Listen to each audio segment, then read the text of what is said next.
Hi, I'm Robert Hazen, Clarence Robinson Professor of Earth Science at George Mason University in Fairfax, Virginia. For the last 10 years, I've worked with Jim Treffel at George Mason in developing courses that examine the basic principles of science and the many ways those principles come into play in your life. I'm also a staff scientist at the Carnegie Institution of Washington Geophysical Laboratory. For many years there, my research has been focused on materials that form the Earth's deep interior. I've studied atomic structures of crystals at high pressure, such as those pressures that occur deep within our planet. And I've also begun an exciting project on the chemical processes that may have led to the origin of life, and especially on the roles that minerals may have played in life's origins. And I'm going to tell you more about some of this really exciting research in the coming lectures. I have a passion as a teacher, and that passion is to share with you the joy of science, the astonishing discoveries, the mind-bending insights, and the transforming applications of science as well. See, science is the greatest ongoing human adventure, the greatest adventure of the human mind, and you can share in that adventure. To begin, we need to examine what makes science special. We need to think about science as a way of knowing. So I ask you, how do you know what you know? You know, humans have devised many different ways of knowing. We have religion, we have philosophy, there's the arts, there's ethics, and of course science. And all of these can help us understand our place in the natural world. But of these varied pursuits, science holds a special place. It's a method designed to ask and answer questions about the tangible aspects of the natural world. Indeed, science is a way of knowing about the natural world. It's based on reproducible observations and carefully controlled experiments. In this series of lectures on the joy of science, we're going to explore the full range of physical and life sciences. That includes topics that are traditionally allocated to things like physics and geology, astronomy, chemistry, and of course biology. And we're going to find that these disciplines all share a common methodology, and that in fact, nature doesn't know anything about what we call these disciplinary boundaries. Throughout this series, we're going to see that the sciences are linked by shared methodology and a common set of natural laws. Now, I have three objectives in this very first lecture, and these three objectives are, first, to describe briefly the nature of science as a way of knowing, and to see how science differs from other ways of knowing. And then I want to explain something about the philosophy of this very unusual integrated course. You know, why would I adopt this non-traditional approach to teaching science? And then third, I want to look briefly at the sort of social structure of science, if you will, because science is a kind of human endeavor.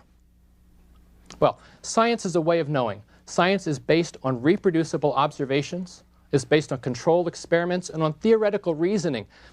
One very simple and elegant definition of science, therefore, is it's the search for laws that describe the organization and the evolution of the universe. And this means that science is fundamentally different from other ways of knowing, because it's based on independently verifiable facts about physical phenomena, and it strives for a consensus based on those facts. I have the great pleasure of participating in a course on visual thinking, and that course is team-taught by an artist, a psychologist, and myself, a scientist. And we often begin that course by telling the story of the three umpires. The story goes like this. After a game, three umpires are sitting at a bar and they're talking about how they call balls and strikes. The first umpire is an artist by day, and he tells his colleagues, "I calls them as I sees them." The second umpire, a scientist by day, shakes his head and says, "That's not the way to do it. I calls them as they really are." And then the third umpire, "Nah, you're both wrong." The third umpire is a psychologist by daytime, and he says, "They ain't nothing till I calls them." Well, the point is that there are lots of different ways of knowing.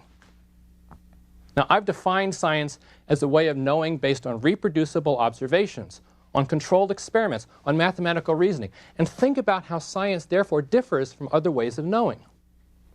Well, science differs from religion. It differs because religion is based on revealed truth, on sacred texts, other sources, and that has to be accepted on faith. You know, the Bible, if it's taken to be literal truth, must be accepted on faith. You might also experience personal revelation or visions, and those have to be beyond questioning. And faith, if it's firm, has to supersede any observations that you can make in the physical world. Science also differs from the arts. In the arts, truth is explored through each individual artist's unique vision. I want to tell you a story about the great 20th century artist Pablo Picasso. This occurred late in his life when he was at the height of his fame.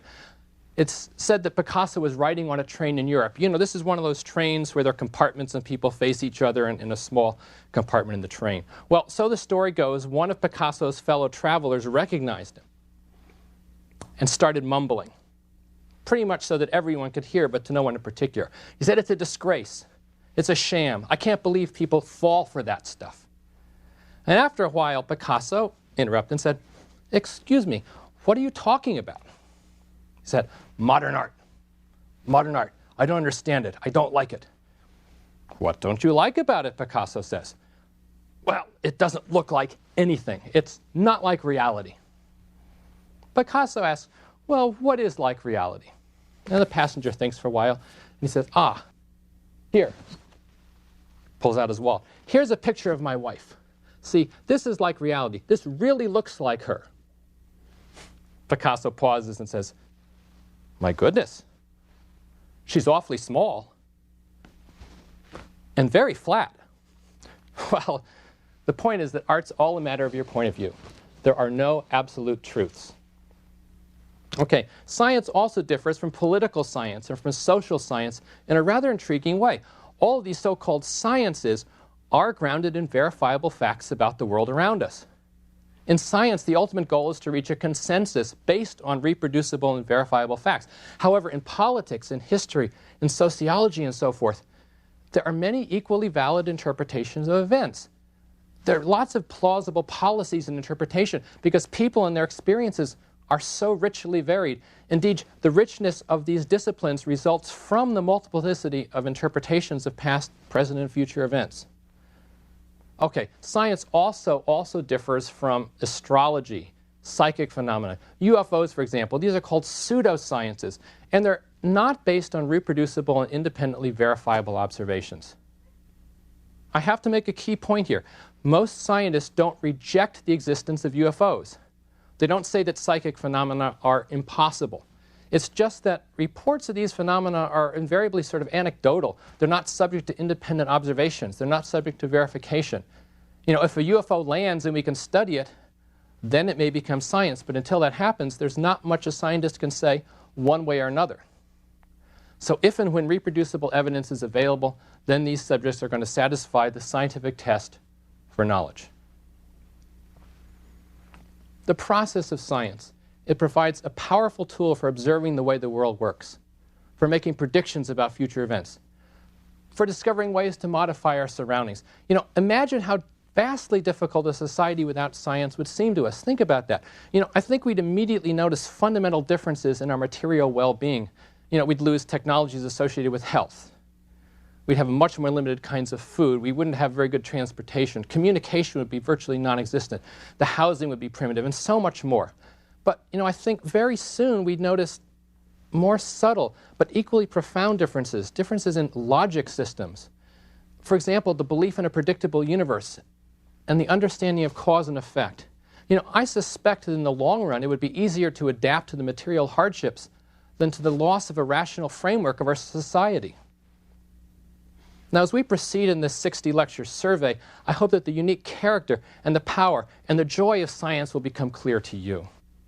Before we proceed with the content of science, though, I owe you an explanation. Why is this course organized in such a non-traditional way?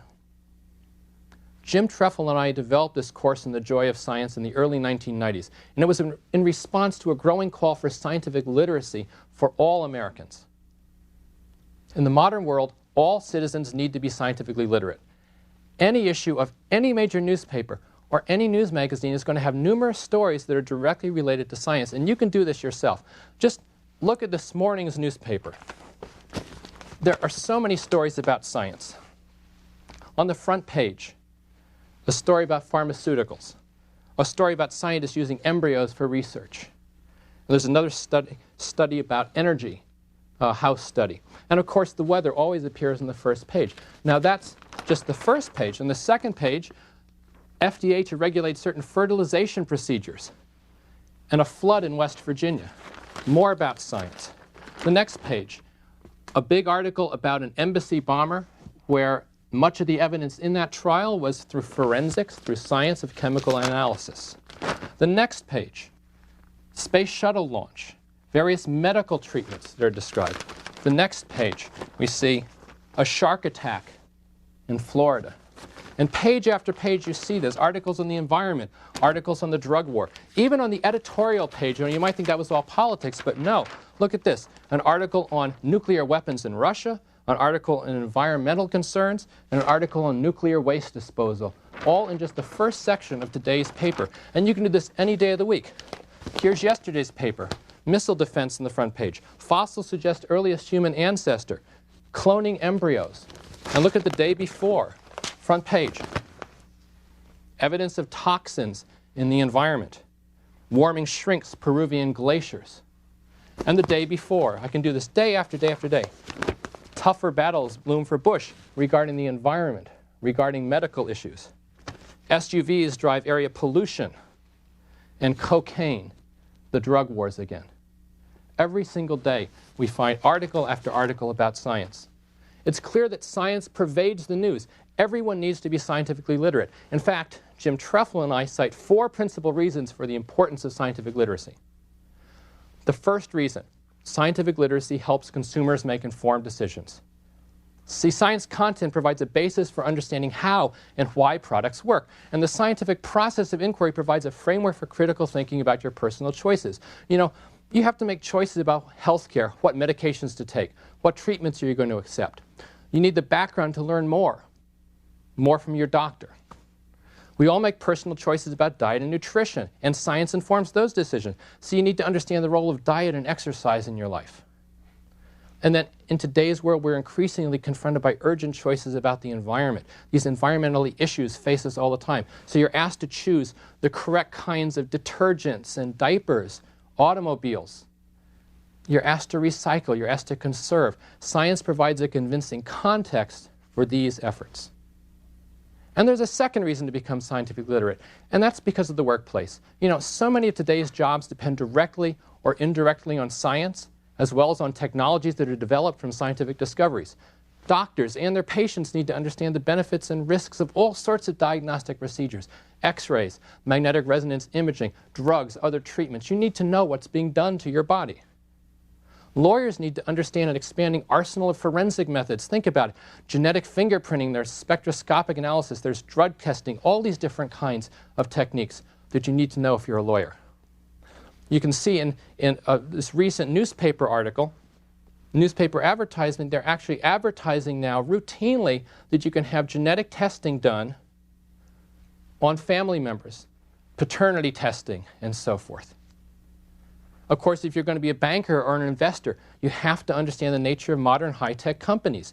There are so many areas that are really yielding tremendous profits. Think about genetic research, drug development, semiconductors, superconductors. The list goes on and on. And once again, if you don't understand those basic ideas that are part of every newspaper section, you're going to have a terrible time getting ahead in business. And then legislators. And voters, for that matter, need to be informed on issues about environment and medicine, law, and science funding, which is really important to me and my colleagues. Okay, that's the second reason. Third reason to promote scientific literacy is your children. If you're scientifically literate, you can provide your children a tremendous foundation as they learn about science. Parents and teachers who are scientifically literate, they can reinforce a child's experience, reinforce their curiosity by looking at the world together. So what happens when your child asks you a question about science? You know, there's no better answer than, I'm not sure. Let's find out the answer together. Scientific literacy provides the tools to learn so much more. And the last reason, but certainly not the least, the fourth reason to achieve scientific literacy is it allows you to share the joy of what I believe is humanity's greatest ongoing adventure of discovery and exploration. Every single day, scientists are discovering and sharing new things that no human being ever knew before. Through scientific literacy and through the range of subjects presented in this lecture series, you can share in that adventure. Everyone can achieve scientific literacy. Everyone can share the joy of science. The great principles of science can be presented without relying on complex vocabulary. You don't need mathematical abstraction. We all live in a physical world of matter and of energy. Daily life has provided everyone with a wealth of experience in which to build understanding. And yet, in spite of this fact, several contrasting definitions of scientific literacy have confused and hindered science education reform. You know, when I mention scientific literacy, some people immediately reply, I can't even program my VCR. But I argue that scientific literacy is different from technological literacy. That's the important but very distinct ability to use modern appliances, especially computers and other kinds of electronic devices. Another common but misguided definition of scientific literacy comes from scientists themselves. The scientific literacy movement is not, as some scientists would advocate, just an effort to persuade more students to become science majors. Scientists will point to the pipeline problem. They say that science courses become more advanced and more students drop out until, at the end, only about 1% of all American citizens become scientists. The scientific literacy movement is not about increasing that number to 2%. On the contrary, I think educators should focus their efforts on achieving scientific literacy for all non-majors. You don't have to be a scientist to appreciate the great discoveries and to find the joy in science. Here's a copy of the National Science Education Standards. This document represents a strong consensus of thousands of scientists and educators regarding the content and the presentation necessary for all citizens to achieve scientific literacy. These standards, which Jim Trefil and I helped to write, provide a sound building code for science curriculum. The principle here is that scientific literacy has to be based on a few overarching principles rather than extensive vocabulary and lots of factual information. These principles come from all the branches of science, from physics and chemistry, from earth science, astronomy, and biology. Scientific literacy is also based on understanding something about science as a human endeavor. That means its history, its philosophy, its social context.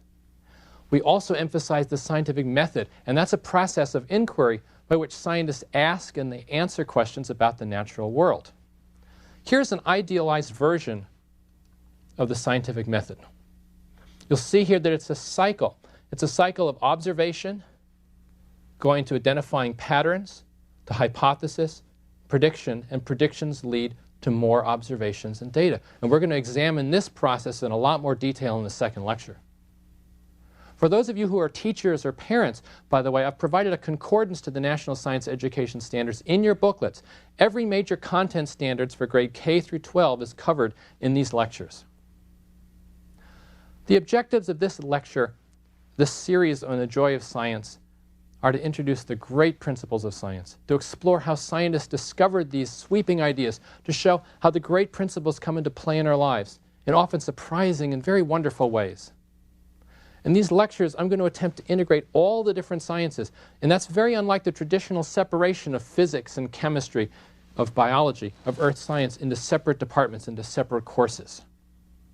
You know, I'm told that this division of science is a fairly recent phenomenon, that it was in large measure the result of the European university system in the 19th century. See, back then, each university department was allocated a single professor, and then there were lots of lecturers and assistants in each department. And for a time, that worked out fine because there were single departments of natural philosophy or natural history. But then as more and more people became distinguished scientists, the academic ranks swelled, and you had to have more professorships to keep everybody happy. And so that meant more departments. This resulted in a rather arbitrary fragmentation of science. And this got so bad, when I was in Cambridge University in the 1970s, believe it or not, there were 3 different earth science departments, and there were 7 chemistry departments physically separated from each other for exactly this reason. I think typical newspaper stories demonstrate this integration of the sciences in our daily lives. You know, I showed you earlier a story on radioactive waste disposal. Well, that's a great example, because think about radioactive waste. It's a key problem of the modern world, and you've probably read about these recent debates about whether to bury thousands of tons of nuclear waste at Yucca Mountain in Nevada. Well, what is that problem? Is it physics? Of course physics is important, because you can't understand radioactivity without background in physics. Is it chemistry? Absolutely, because nuclear waste are chemicals, and chemicals react with the environment, and so that's something we have to understand. Is radioactive waste disposal a geological problem? Absolutely. You have to bury these things for thousands of years in some stable environment. That means rocks someplace. And of course, it's also a biological problem, because the only reason we're concerned about it is that radioactive waste affects people and other living organisms in adverse ways. So that means the nuclear waste problem, if you've got a degree in physics or in chemistry or in earth science or in biology, you may be able to chip away at one little piece of it, but you'll never be able to see the integrated whole of the problem. That's why integrated science is so important in our modern world. Virtually any problem in environment, in health, in resources is going to be integrated in that way. For the final third of this lecture, I want to examine the social framework of the scientific enterprise. Science is a human endeavor. It has its own distinctive organizational structures, just like any social system.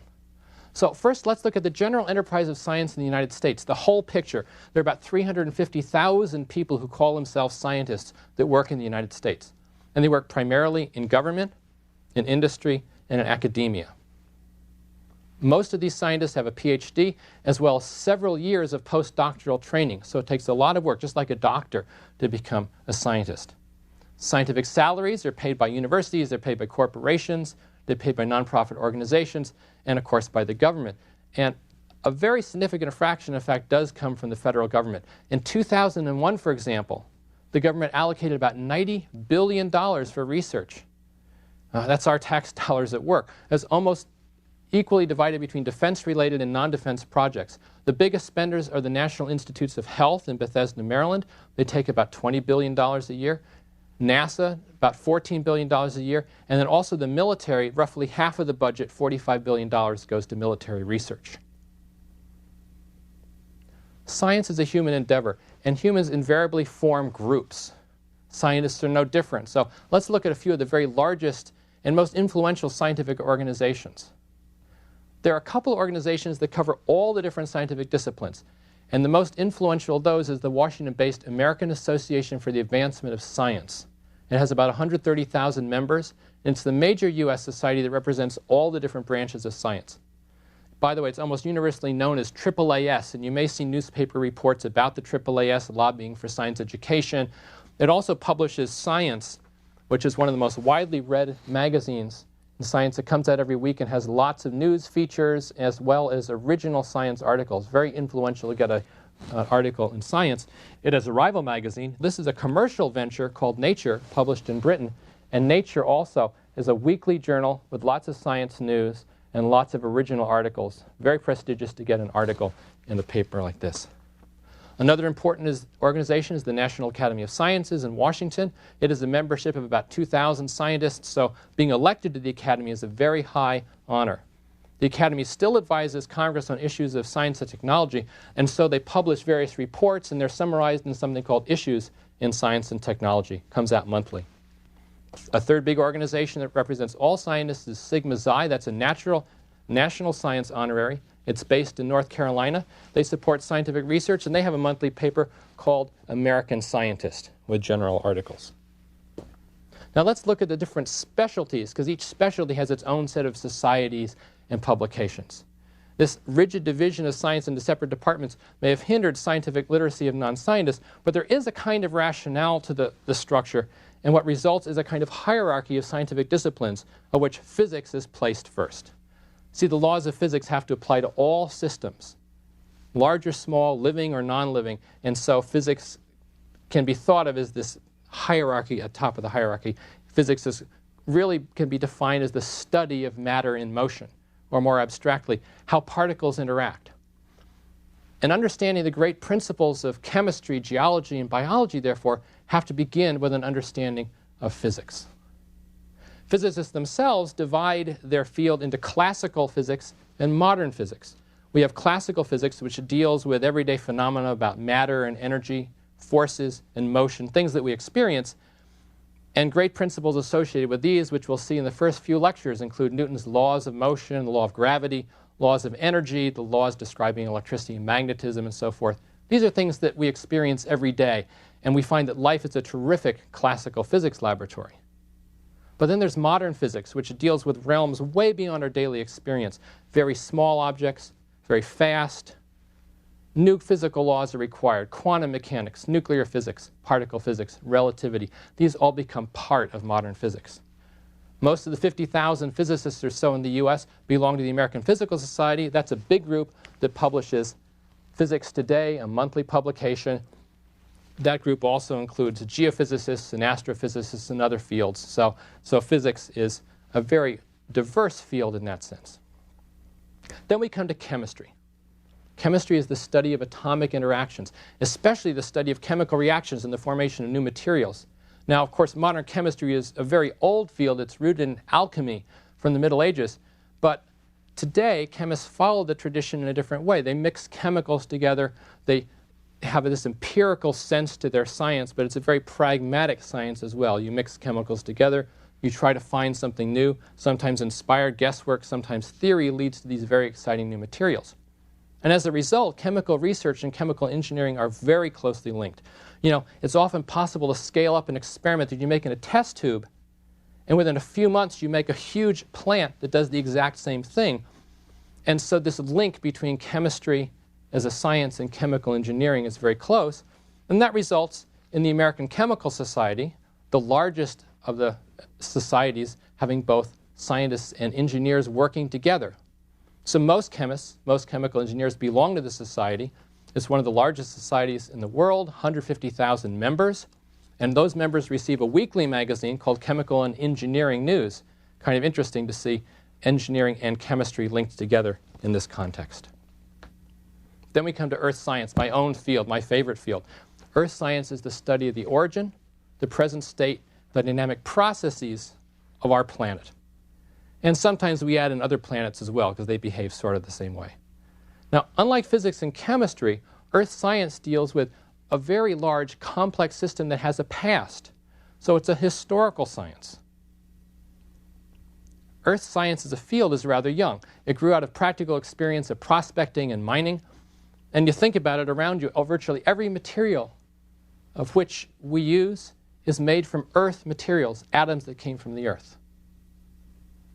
Geology is a subdivision of earth science. That's a study of rocks and soils, their distribution.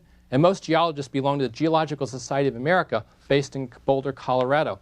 They publish a journal called Geology and the Geological Society of America Bulletin. These are monthly publications that are received by about 20,000 members of that society. There's also the American Association of Petroleum Geologists. That's based in Tulsa, Oklahoma, where there's lots of oil. And again, they have about 20,000 members. And then we come to geophysics. Geophysics is the study of Earth's dynamic processes, such as tides and hurricanes, earthquakes. The main society there is the American Geophysical Union with 25,000 members. They publish a newspaper every week called EOS, and that has all sorts of news about geophysics. By the way, the government supports geophysics in a big way and various sorts of geological studies through the U.S. Geological Survey and also the National Ocean and Atmospheric Administration. Then we come to biology. That's the study of living systems, which are by far the most complex objects we know. Because of its importance to health and medicine, a lot more money goes into biology, and it's the largest of all the sciences. But biology is an extremely diverse discipline because there's so many ways to study living things. I mean, think about how you might study an ant. How would you study an ant? You could study an individual ant. Or you could use a microscope and look at the parts of the ant, the legs or the organs. And then a higher power microscope and look at cells or even the molecules and the genes of the ant. Those are all different ways. But you could go the other way. You could look at the social structure of ants in their ant colonies, or even the ecology, how ants fit into a larger picture. So biologists do a lot of different things. There are many botanists, zoologists, microbiologists that are concerned just with naming new species. Other biologists focus on more dynamic processes like evolution and genetics. And so one consequence of this great diversity is that there's no one overarching society for biologists. There are lots of specialized societies, and there are hundreds upon hundreds of professional journals in the field. The government big support for biology comes through the National Institutes of Health. Remember, that's in Bethesda, $20 billion a year, your tax dollars. And that's one of the largest single line items in the annual U.S. science budget. Let me summarize. We've seen in this first lecture that science is a way of knowing about the natural world. It relies on reproducible observations and on experiments. and it differs from other ways of knowing like religion, art, philosophy, social sciences. Scientific literacy, which is the content of this course, encompasses those facts, the concepts, history, methodology that you need to understand scientific issues and to follow this great ongoing adventure. Everyone can become scientifically literate. Everyone can experience the joy of science. And finally, we've seen that science is conveniently divided into the disciplines physics, chemistry, geology, and biology. Yet in spite of this formal academic separation, the natural world is integrated and knows no such boundaries. Every scientist, whatever his or her specialty, uses exactly the same methodology called the scientific method. And that is the subject of the next lecture.